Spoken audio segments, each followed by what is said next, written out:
My God, Revolution was just a night ago, February 29th, 2020, the first pay-per-view ever in 2020 in AEW history. Started off with a kabang with our first world title change since Chris Jericho beat Hangman Page in that little scuffle back at, I think,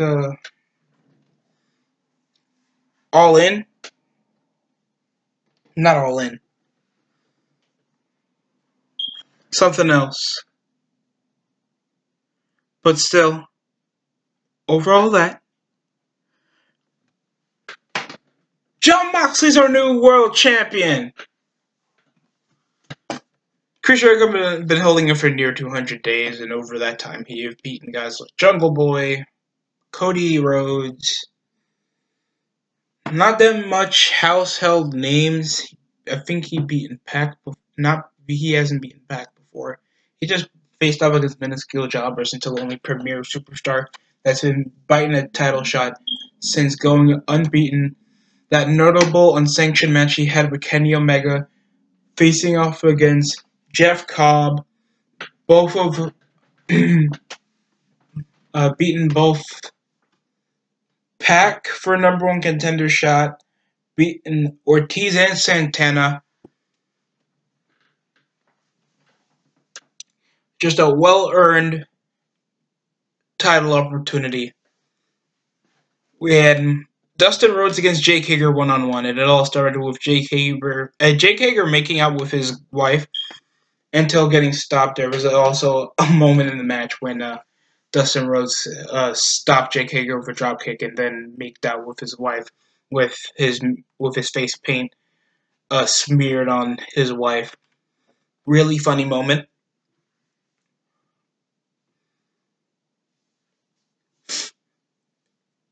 There was a Canadian Destroyer, gut wrench powerbomb for a near fall. It ended off, I think, no look, Shattered Dreams. Obviously, he gets a nut kick from an accidental incident involving a knee right into the nuts in one of his Bellator fights. It ended with a sleeper hold, though. I thought he was notable for the ankle lock, but something that premier more MMA fighting, I guess the sleeper hold's the more realistic. The match was fine. The next match was good. We had Darby Allin face off against Sammy Guevara, overshattering his neck, trying to snap his neck, involving his own skateboard and thrusting it in the canvas of the ring, and then issuing a challenge a few weeks later on Dynamite, asking Sammy Guevara to, quote, hit him up. As cringe as that was, they actually had a really fast-paced and fun match. It ended with a 6:30 on the table. As soon as Darby Allin's name was called, a tope suicida across the ring, a double stomp onto the apron. There was a C4 countered over from Sammy Guevara, a coffin drop near a flipping stunner, a monkey flip right into the throat of Sammy Guevara. This match was freaking fast-paced, awesome, really cool, and it had a decent vengeance factor. Even though whenever Darby Allin kind of has nearly a motive to every other match he has, he comes up losing. But he had a really good match, got into a decent finish, and, beat Sammy Guevara, the notable jobber of of the Inner Circle. Sorry, excuse me, I'm drinking something to make sure I stay alive this time, because I think it's going to be an over 30-minute review. So, Spanish God lost in a really good match. Next good match was, of course, Elite Warfare. The Young Bucks face off against Kenny Omega and Hangman Page. Both of them came up in their own independent entrances. Jim Ross trying to say pay-per-view gear luck. Like, there's never been pay-per-view gear luck. Except for sometimes. It felt like their own WrestleMania from some of the entrances they had, especially Cody Rhodes' entrances.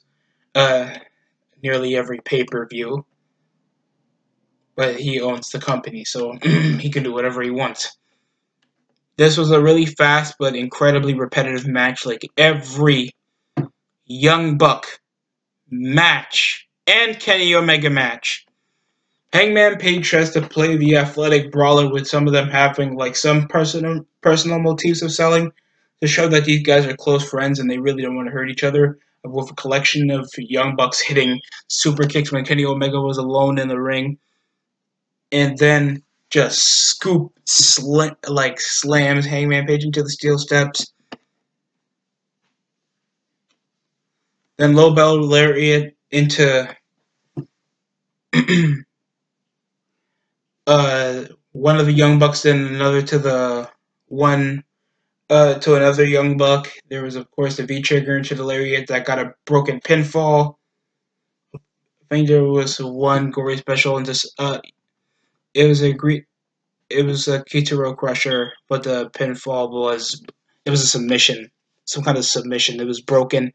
It was a fine match, really fine match. I mean, you guys can pick up any highlight and you'll remember the moves. It's just, for me, I just feel like this doesn't tell a story, especially from something that's supposed to be so personal as relationships of both teams, like selling off jealousy, selfishness. It ended up with Hangman Page having showing respect in the end, showing respect to the Young Bucks, showing respect to Kenny Omega. It was a fun match, but it was incredibly too repetitive for me. I can see why people like it, but I can see myself why I don't like matches like that. And that's just my own personal opinion. Hopefully you guys agree. Like, they have good matches, but at times it gets dragged on just for some glimpses of a storyline or some glimpses that people can show emotion. And that it's just their motif of, we need to do this while we're being athletic. Like, I understand the Young Bucks' excuse that they're trying to be fun, but almost any other wrestling match can be fun. We just expect a little bit more than a near fall 30-minute bash out.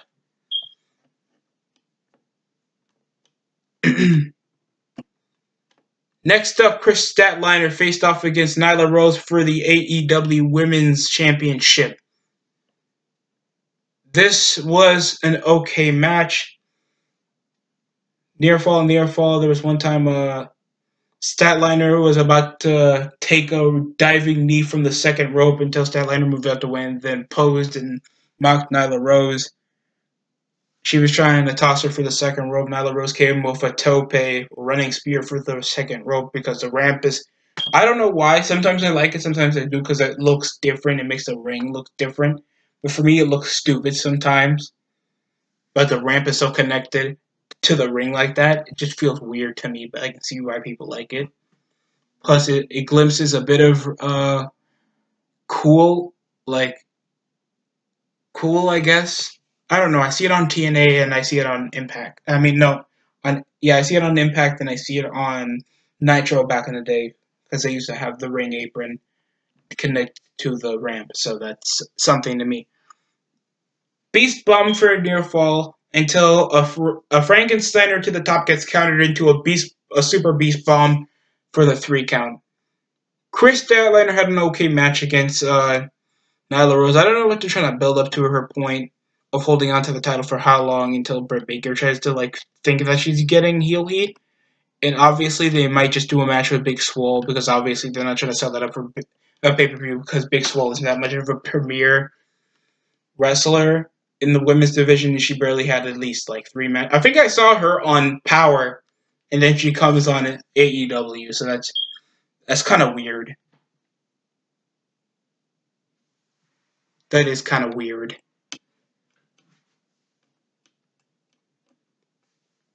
Next up, Maxwell Jacob Freeman faces off against Cody one-on-one. Had this promo was name your price, where they went over all the struggles, all the stipulations MJF had on Cody, and making him his bitch, and all this crap, and all this Cody persevered, suffered for, and he lost. He lost. Am I upset? I thought it's good to get the guy over. We had just Cody winning almost every match. It would get kind of passe at this point. It felt like nobody's going to get over except trying to push Cody as his babyface. I mean, he loses the world title in Full Gear, and now he loses against a guy who made his life a living hell for 2 months. So, yeah, pretty rough. I think there was something that he is now like MJF's bitch and stuff. The match was great, except the time when MJF bladed over the little triangle, little roundhouse kick, springboard kick that Cody did was questionable. Arn Anderson came with a chair and hit Wardlow with it. Bicycle kick missed Wardlow over to Arn Anderson. There was one counter from a boot. Tosses MJF. He literally landed square on his feet. And I thought it was going to be one of those spots where it looks like he's going to slip, fuck up his ankle, and land on the back of his head. He landed perfectly and then did an eye poke. MJF had some technical parts when he was sticking to the ground game, and it just felt so smart, and he was so athletic, and he was still being cocky at the same time. It was tremendous, and then the diamond hidden in the trunks, like ripping off William Regal's brass knuckle routine, and hiding it underneath the trunks for the win. It was so cool, and this was so dumb because Cody Rhodes did the Johnny Gargano effect, where he had the match in the bag, but he overdid it when he hit 2 crossroads, and he was attempting a third one until the ref was distracted a bit from Wardlow, and it just ended up with getting that dynamite diamond ring to the face, causing MJF to pick up the win. So I just felt like Cody Rhodes is just Johnny Garganoing himself at this point. The match was great. Had an underselling finish just to like make sure MJF just comes out to heelish win, heelish guy in the finish. He is a great heel, and he's one of the top stars on AEW. So hopefully, like, thanks to there's now a babyface champion. A lot more screen time put up to MJF. I hope like Cody Rhodes, because he loses like 2 straight pay-per-views, and most of them were important. I want him to have a more executive role. There needs to be like more executive roles, because that's what WWE is missing. And I'm not saying like WWE, like AEW is in that heightened level of WWE sense. They're still up in the ground up, but they're at a financial case that they can do anything. So they needed somebody that like they need an authority figure. They need to make sure they treat Moxley as hyped up, as crazy as possible, and make any of the guys look good. So as well as like MJF, Cody Rhodes, Jericho, the Dark Order that beat SCU in the kickoff part of Revolution. So I'm just expecting a lot more on the coming parts, because you now have a new world champion. You need to make sure the show feels a bit different when the time Jericho was world champion. Next up, semi-main event. Orange Cassidy faced off against Pac. This was a better match than I expected it to be. From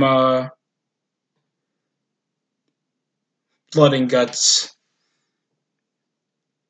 entitled match. There's gonna be something called Blood and Guts, and I felt like it was oh my god, they're just doing war games. Everybody does fucking war games. MLW did war games. I didn't even know MLW did war games.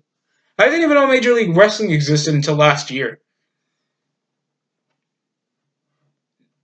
I don't know what AEW is doing, but if it's a way to make themselves look different, I'm saying bring back the Lions Den match if they can, because fucking Jake Hager is the only high-profile MMA guy in the ring, or something. I feel like AEW can do something positive. Back into the match, Orange Cassidy against Pac was a good match. It had him taking off his glasses, running tope through the for the ropes with obviously his hands in his pocket. The time when his hands were not in his pocket when Pac stopped him in the opening of the match. the funny moment when Cassidy was trying to roll out the ring, Wolfpack was right there to stop him. Then somehow the Lucha Bros came to interfere in the match until Chuck Taylor came with a running tope outside of the ring when Trent got super kicked. It ended with the Brutalizer submission hold for the finish. Pretty okay match. I just wanted it to end in a babyface note. Pac, obviously, they're trying to push as like a premier heel. And obviously, he wants a chip on the shoulder so we can get a title shot. So I can see the point of him picking up a big win against Orange Cassidy. And Orange Cassidy, he is super over. I love this comedic gimmick. So hilarious, so fun. It just feels like me. Orange Cassidy just relates to me. Just chill anywhere he goes. Doesn't care where the environment is. He's gonna stay him. I just love that about Orange Cassidy, and I think fans do too. Especially when you see him with a little crooked thumbs up, little foamy. You see people wear it. It's really hilarious. If you guys want to start watching Dynamite, just look up Orange Cassidy. You'll see why Dynamite's a reason to watch. Main event time. Moxley, Jericho, world title. Let's talk about it. This was a match. Great match. Some selling of the eye. I love the knee drops, elbow drops, great strikes. They showed the staple over the time when Moxley busted up. I did not review this episode, sadly, because I did not watch it. I was busy with school. DDT'd him on the scale, and you saw the stitches on the middle across his eyes. Jericho looked purely damaged, but Moxley didn't focus on that. They didn't treat it like there's obviously times a vertical suplex from the outside of the ring into the timekeeper where the bell is, and the table got smashed there. They didn't treat it like the MJF match when Maxwell was trying to like waste time, make sure Cody didn't get the satisfaction he wanted. Then he took off the eye patch, double hook DDT after a counter off the Judas effect. There was a code breaker. It's like, oh wow, he's still using the code breaker. That gets a near fall. In the Walls of Jericho counter, that got a near fall. That got a broken ropes. He didn't use his teeth, right, Cody? No, technically, it was his lips. It still counted as a rope break. There was one time when there was a counter. There was, of course, Ortiz and Santana trying to interfere. Jake Hager saved Jericho from, I think, his Owen Walls of Jericho. And then Jake Hager came out of nowhere. Then he took a shot from Moxley. Then the referee got them all out. And I think Santana and Ortiz like jumped out of nowhere. Went until they left like Jericho's title was used by Sammy Guevara to strike Moxley only for an earful. The match just got adrenaline all over the fans. Moxley won. I think it was about time they let a world champion like a new world champion be crowned for just a change of pace. Get fans to watch, of course, like the top free agent from last year, like finally get the title since leaving for WWE for like last May. So it's finally been time. It's been bittersweet over this rough ride, if you were here. A huge Dean Ambrose / John Moxley fan. So there you go. And Cole Cabana came over there to celebrate for his debut. No, I think that was in the kickoff. All I heard was Cole Cabana debuted on on this pay-per-view, and I didn't see anything about it because I didn't want to waste time with kickoff. I just want to see the more important stuff that I missed from the pay-per-view. And Moxley cussed twice. He said fuck when his music came off cue when he wasn't done talking to the crowd. And he said he loved this shit when he came on with a t-shirt and just thanked the crowd, Chicago crowd, for coming. I'll give this show an 8 out of 10. I like the wrestling. Better storytelling. I thought this was more organic than WWE pay-per-views. There was at least 9 matches, while WWE pay-per-views were like freaking 12, so it's really hard to consume. They had vignettes for every match, treating a match like it took time, and it took time. It's been 3 months since their last pay-per-view. It's been since Full Gear, that was like in late November. So they had a lot more time to build up for the Cody Rhodes, MJF feud, Dark Order and SCU, even though that should have been on the main card, then Pac and Cassidy. But Cassidy's more over than SCU, so that makes a lot more sense why that should be on the main card. Of course, Moxley and Jericho took a lot of trial and error. I thought they should have made sure there should be something to look forward to, like there should be a mid-card belt, because I feel like that's what they're missing, because of course they have Joey Janela, Chris Sabian, Sean Spears, a lot more guys on the roster than you people think, because obviously the guys on the card have the most screen time, so makes sense.